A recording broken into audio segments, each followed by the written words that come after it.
In a tweet from Jack Posobiec, he says, an Alaskan Airlines employee just sent me this photo from a plane on the runway in Anchorage. FreedomFlu is spreading. The image depicts a jet for Alaskan Airlines with the Gadsden flag hanging outside of the aft door. FreedomFlu is a reference to people calling in sick, rejecting vaccine mandates.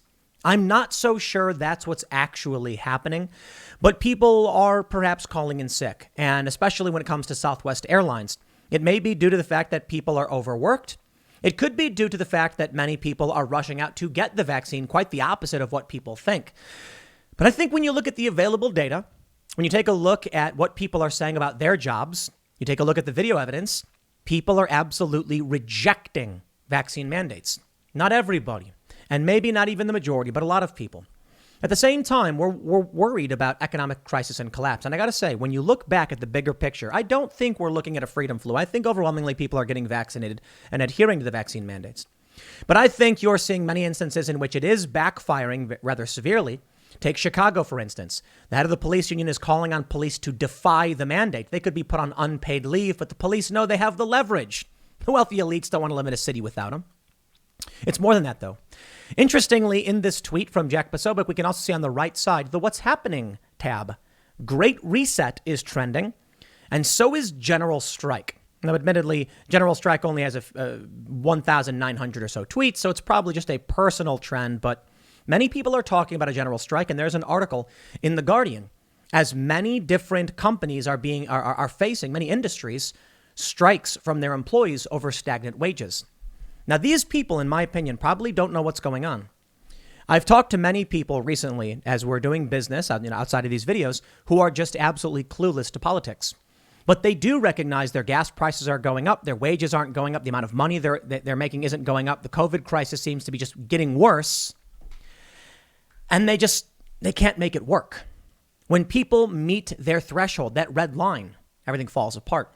So this is where all of it comes together. Is it really a freedom flu? Probably not. Is it a sick out? No, probably not. I actually talked to a Southwest pilot. He said it's worse. It's just regular people taking a look at what's going on and saying, this is it for me. So what do we think has happened with Southwest and other industries? People took their sick days, took their vacation days, and decided not to come to work, causing massive delays. Now, of course, the media is giving us every explanation in the world as to why that's not true. So let's break it all down. What's really happening with the general strike or freedom flu? The left will tell you that workers are saying enough. We need better wages. Many on the right say it's a freedom flu. People saying no vaccine mandates. It's a little bit of both. It really is. I don't think the vaccine mandate plays the biggest role in this. I think the economy is collapsing. And as it does, people will call in sick because they're not going to go work for garbage wages when they can't afford to pay their bills. And then you'll also see strikes because people are saying, I need more money. I can't pay my bills. But you see, going to a company and trying to get money out of a company at a time of economic crisis is like trying to squeeze blood from a turnip. There is none to squeeze. So as these strikes persist, the companies will just falter. The shortages will get worse. And my friends, perhaps the more apt trend on Twitter we can see is Great Reset. The Great Reset of global capitalism. How will it impact you? I don't know, but it is happening. It is very obvious. People haven't taken a step back from this. The left isn't seeing what's going on. They think the vaccine mandates are fine. The right probably notices this, but needs to realize it more, that workers are not happy with their current status at their jobs. They're quitting not just because they have an opportunity to not work with the unemployment benefits, because that's over, by the way. But people are just saying, I am not happy with my life anymore. It's a great reset, a great resignation, precipitating a great reset. And it seems like many people want it to happen. Well, let's take a look at what's happening. Before we do, head over to timcast.com and become a member in order to get access to exclusive members only content, which is content from Timcast IRL, as well as soon to be Tales from the Inverted World, our Green Room show, and the Cast Castle vlog. Tons of new shows headed your way. We're doing a lot of work to expand. And as a member, you're helping support our fierce and independent journalism. We have no big investors. We are not funded by any right-wing or left-wing groups or anything like that. Literally, this is a grassroots, ground-up company. I started a few YouTube channels, started working very hard. Y'all supported by watching and becoming members. And that is the funding for how we do this work. Ain't nobody going to put pressure on us to tell us what we can or can't say. That's the plan. Thank you all for being members. But don't forget to like this video, subscribe to this channel, share the show with your friends. Let's get into the news and talk about what's going on. First, I want to go back to this tweet and just show you this image one more time as we move forward. You can also see here on the right, Bidenflation and empty shelves Joe also trending. For me, mind you, these aren't the national trends. There's a Gadsden flag hanging from an Alaskan airline jet. We also have this tweet from disclose.tv. New. State Department of Transportation maintenance crew left some parting words before Washington's vaccine mandate for government workers takes effect October 18th. It says, piss off Inslee and what is the other name? Miller. Live free, get fired. Wow. Vaccine mandate is about to drop. These employees are quitting their jobs and they're making it publicly known. But let me show you where things start to get really serious. This story from NBC News. Chicago Police Union head urges cops to defy COVID vaccine mandate. Fraternal Order of Police President John Catanzara vowed to take Mayor Lori Lightfoot's administration to court if she tries to enforce the mandate. You may have seen the other day, Ron DeSantis fined one county between $3.5 and $4 million for implementing a vaccine mandate, firing people who weren't vaccinated. Florida said you can't do that. It's a discrimination. Sorry. Now, there's a question about whether or not the governor has the authority to do so, especially when you look at Joe Biden trying to do the inverse at the federal level. But here we can see the clashes beginning. What do you think happens when cops don't show up? I mean, we all know about the left's defund the police narrative. These wealthy Democrat elites are probably going to start shaking in their boots. But I'll tell you, I can make a prediction here. It's a game of chicken. The city government says, get vaccinated or we will put you on leave. The police union tells all of the cops not to do it. And the city will come begging, please, please. There's protesters outside my house. What do? I need someone to go and jackboot beat the crap out of them. And the cops in Chicago would gladly do it. Chicago is notorious for its corrupt police department. Yeah, good work, Chicago. Here's what NBC News reports. The head of the Chicago Police Officers Union has called on its members to defy the city's requirement to report their COVID-19 vaccination status by Friday or be placed on unpaid leave. In the video posted online Tuesday and first reported by Chicago Sun-Times, Fraternal Order of Police President John Catanzara vowed to take Mayor Lori Lightfoot's administration to court if it tries to enforce the mandate. After Friday, unvaccinated workers who won't submit to semi-weekly COVID testing will be placed on unpaid leave. Catanzara suggested that if the city does enforce the requirement and many union members refuse to comply with it, it's safe to say that the city of Chicago will have a police force at 50% or less for this weekend coming up. In the video, Catanzara instructs officers to file for exemptions to receiving the vaccine, but to not enter that information into the city's vaccine portal. He said that although he has made clear his vaccine status, I do not believe the city has the authority to mandate that to anybody, let alone that information about your medical history. Although I think it's fair to say the Chicago police certainly think it's the right of the state and the city to take away your right to keep and bear arms. So spare me your crocodile tears about what you think is or isn't acceptable. Any cop who's willing to enforce unconstitutional laws is an unconstitutional actor. I'll put it that way. I wouldn't go so far as say criminal, but Michael Malice does. But yeah, I've got a lot of problems with the Chicago police. I can, however, say I do respect them pushing back and saying no to vaccine mandates. To be fair, he's right. Forgive me for being a little salty over the situation in Chicago, but he does make an important and good point. The problem I have with the department in Chicago is that as soon as they're granted their exemptions to the vaccine mandate, they'll gleefully enforce it against you.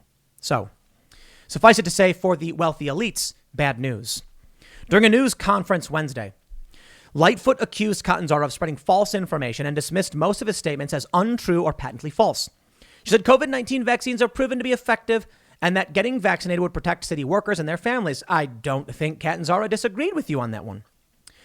What we're focused on is making sure that we maximize the opportunity to create a very safe workplace. The data is very clear. It is unfortunate that the FOP leadership has chosen to put out a counter narrative, but the fact of the matter is, if you are not vaccinated, you are playing with your life, the life of your family, the life of your colleagues and members of the public. She said the city is prepared to deal with any fallout related to the vaccination requirement. Violent crime has spiked in the city this year, from expressway shootings to a rise in carjackings. Chicago police reported 629 homicides this year through October, compared with 605 during the same period last year and 402 in the year before.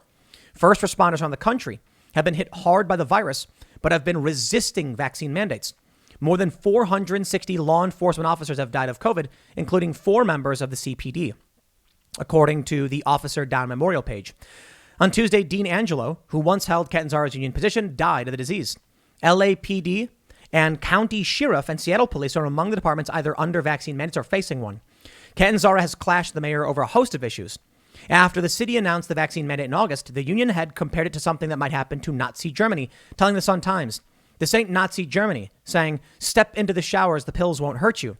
Lightfoot blasted Catanzara for his offensive outburst. And Catanzara posted a video on the union's YouTube channel apologizing for his choice of words, saying he was not trying to link vaccinations to what was happening during the Holocaust. Okay, so what's happening right now? Police are saying no. EMS, first responders across the country under these vax mandates are saying no. Firefighters in LA, it's getting serious. We're seeing, as I mentioned, in Florida, Ron DeSantis going after those who would try and implement it. The vaccine mandates are going to cause nothing but chaos, pain, and suffering. And they insist that they are smarter and better than you. These people are despicable. They're evil. But you know what? If you choose to live under the boot, who's to say they're wrong? I don't.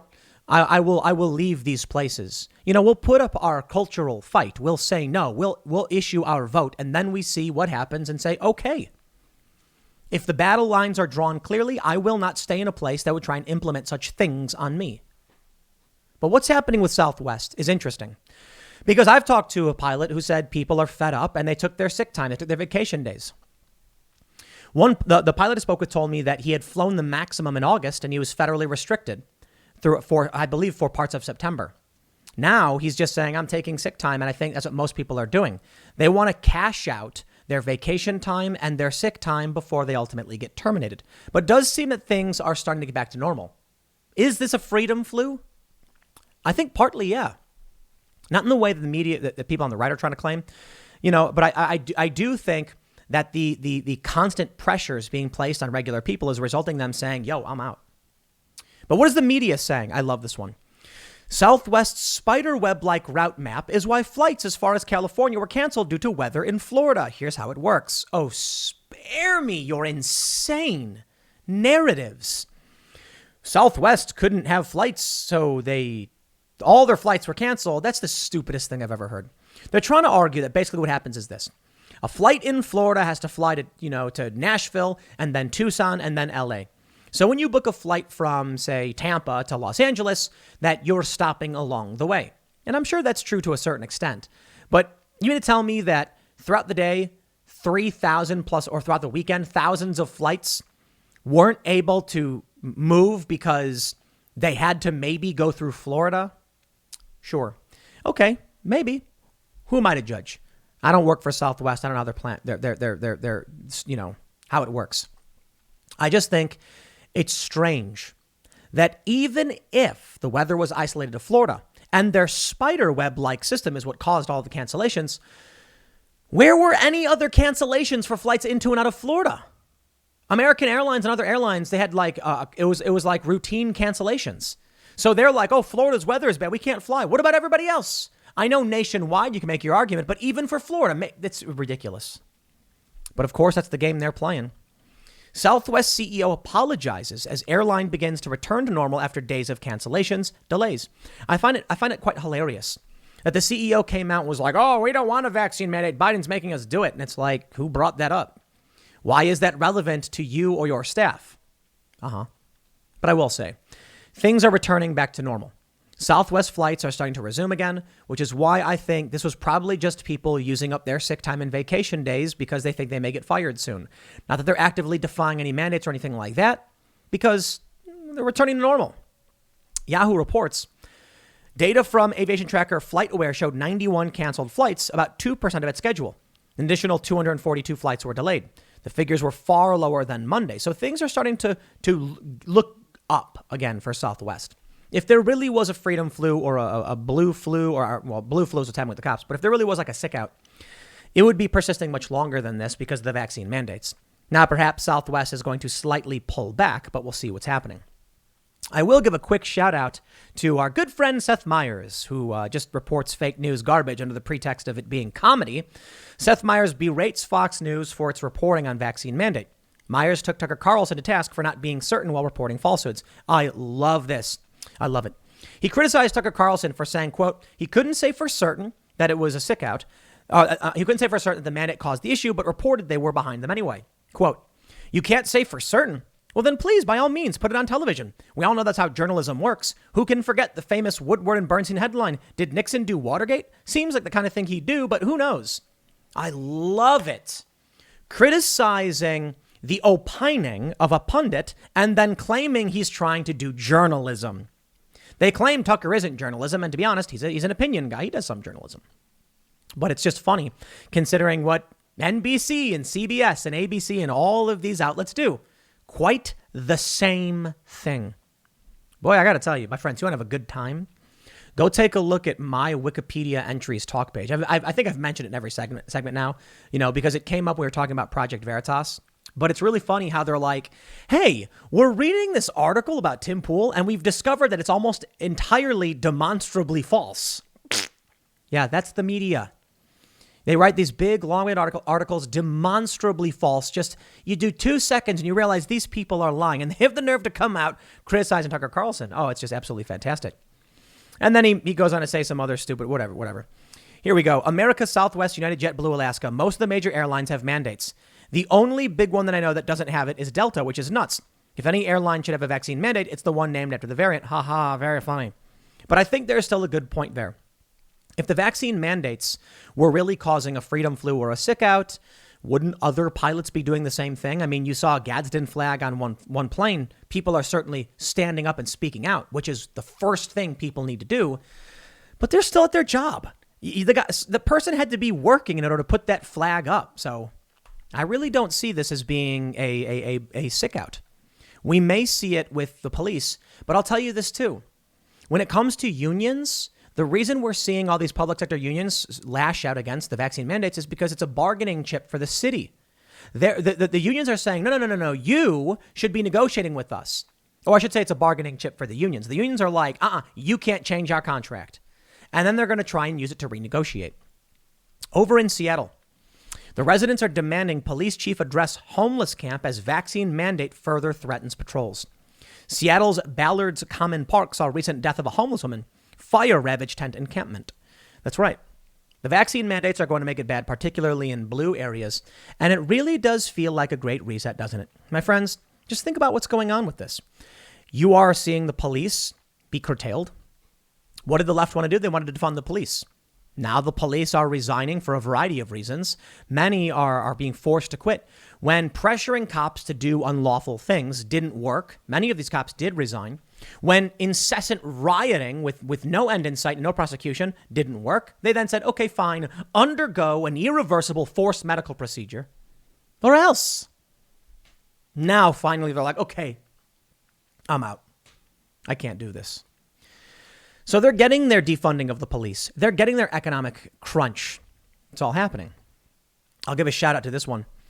Indy 100 says anti-vaxxers think freedom flu caused America's flight chaos. Here's what it means. I don't care what you think it means. A lot of people think that there are a lot of people standing up against the vaccine mandates. Sorry, guys. I don't think so. I will say, though, freedom flu as a hashtag and as an idea is spreading across the U.S. We can clearly see that in the sentiment of individuals who are pushing it. What I mean to say is I don't think it's the majority. And I think if there really was a mass, so there's I'll put it this way. We got to figure the framing on this. There's a freedom flu. There is. I talked to a pilot who said people are calling in. They're saying I'm at my wit's end, but it's not that big. That's the issue. United Airlines moves to fire 232 employees who have refused to get the COVID vaccine as Texas judge blocks company from putting 2,000 workers on unpaid leave if they're seeking religious or medical exemption. This is huge. They say Texas judge Mark Pittman granted a restraining order against United Airlines. United CEO Scott Kirby imposed a vaccine mandate on August 6 and has reported that 99.7% of the 67,000 employees are vaccinated. 6 employees filed a federal lawsuit against the airline, citing unpaid leave as an unreasonable accommodation. In addition to the 2,000 employees waiting on, they're going to fire 232, Kirby cites being open, honest, and transparent with employees was the key to getting employees vaccinated even if they disagreed. Well, you can choose to work for them or not. Over here, we see Kyrie Irving doubling down. It's not about money. He's refusing COVID vaccine even though he'll lose half of his $35 million salary by missing Nets games. I really don't think he cares. I want y'all to understand something. I learned this a long time ago because I met some guys in California, particularly wealthy. This guy I knew said that there's a certain point you make so much money, you go through an existential crisis. At least these guys did. They didn't know what to do with themselves anymore. These Silicon Valley types one day were broke and the next day they were worth millions and they were sitting around confused and depressed. What is my life? I did my thing. Now what? They didn't know what to do with themselves. Kyrie Irving, he's going to get about $17.5 million. I don't think he's going to be crying about losing $17.5 million. I really don't. At a certain point, you have so much money, you're just shrugging as the rest comes in. And I've seen it with these people in California where they're just like, oh, yeah, I don't know. I just have my account and put it somewhere, do something with it. I don't even know. They just don't care. So Kyrie Irving, it may be easy for him to stand up compared to many other people, but also maybe it's not so easy to walk away from, just shy of $18 million. But he's going to be comfortable. He's going to be fine. So he's certainly taking a stand. But I'll tell you again, y'all need to realize most people are just getting down with the vaccine mandates. There may be some kind of freedom flu or resistance, but it is not that, large. I think a bigger portion of what we're seeing is more to do with this. From The Guardian, is America experiencing an unofficial general strike? From Robert Wright. He writes, last Friday's job reports from the U.S. Department of Labor elicited a barrage of gloomy headlines. The New York Times emphasized weak jobs growth and fretted that hiring challenges have bedeviled employers all year won't be quickly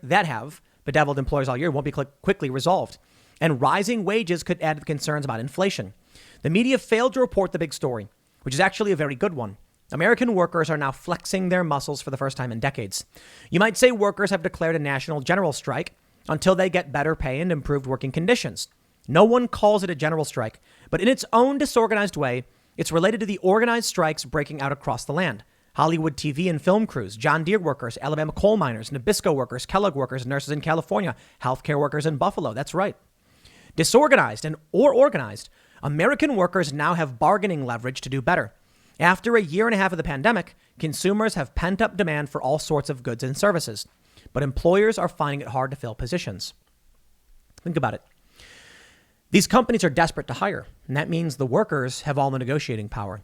You walk into your open interview at the Wendy's down the street, because we have a Wendy's with open interviews, and they say, look, we pay $15 an hour, and you go, 20. And we can't afford to pay that, then you don't get to hire me, because I can walk next door, and they're hiring as well. And I can tell everybody I want 20, and eventually someone's going to say, fine. So what do you got? And then they say 18. The workers have leverage. But I don't think it's just that. I don't think it's about leverage. I think that much like FreedomFlu, this general strike being pushed by leftists is also missing the big picture. People are on strike because the economy is imploding. That's it. Southwest Airlines, cancellations. The economy is imploding. It's not about vax mandates. I mean, they're making it worse for sure. Biden's policies are absolutely killing jobs. But what happens is the economy was shuttered. That was it. They thought they could just stop it. No, they guillotined it. And then inflation happened. You see, we'll start with the restaurants. A restaurant says we're closing down for 2 weeks. 15 days to slow the spread. 2 weeks go by and their food is spoiled. Throw it all away. You can't serve it. You can't sell it. That could be $20,000 for a small restaurant. They got to order another $20,000 worth of food. Do you think they have that money? I mean, some of these restaurants operate on razor thin margins. So now after that 2 weeks, they were just gone. Many others said, okay, we got to make up that loss. So we're going to increase our prices.